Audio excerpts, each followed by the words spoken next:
I would say that what I do is figurative, but it's not representational. It's not about the human figure, but it's a shape that requires no explanation. It just is. This is fluorite, and it's a crystal, so it has that sensation that you could dive into it. The translucence makes you want to look into the stone. It's more than just the light coming through the stone. It gives it incredible depth, and I think that's what makes crystal just so amazing.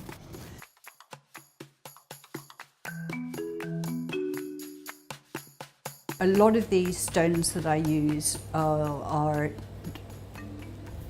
not available in Europe.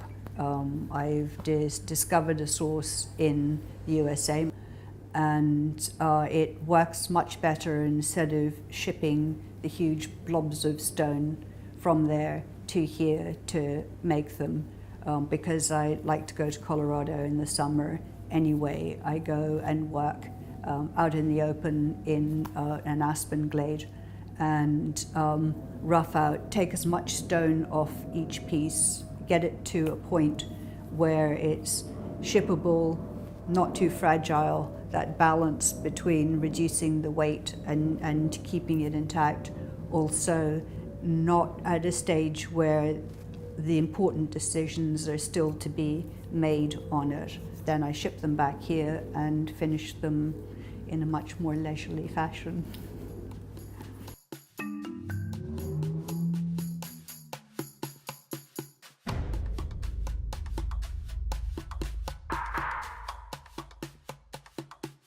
I had no idea that I was here to work in 3 dimensions, and had always wanted to paint. Enrolled to do a portraiture diploma, and the first project that we had was a sculpted head, the little white one up there, and when we were doing it, it was as though somebody switched on the lights, and it was, oh my God, 3 dimensions, who knew?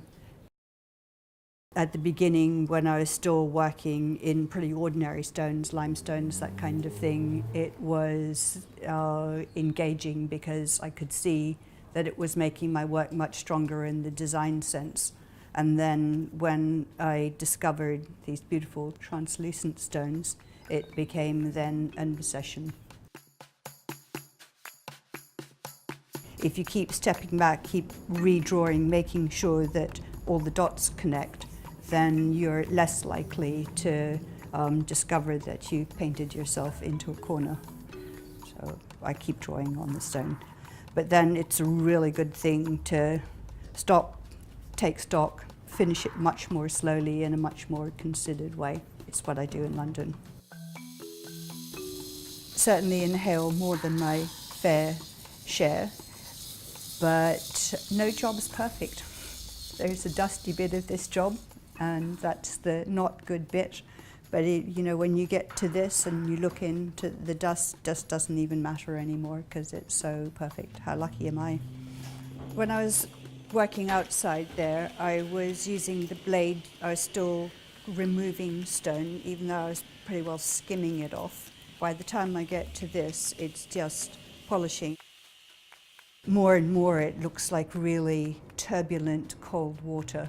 That icy color and the sort of foamy white bits in it and all of that kind of thing. So I'm pretty excited about this piece.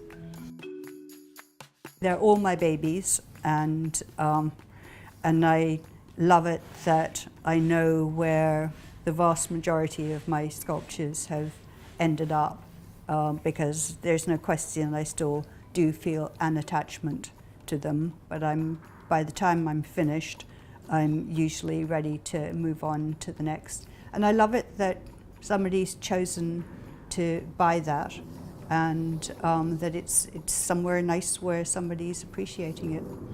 So, no attachment issues.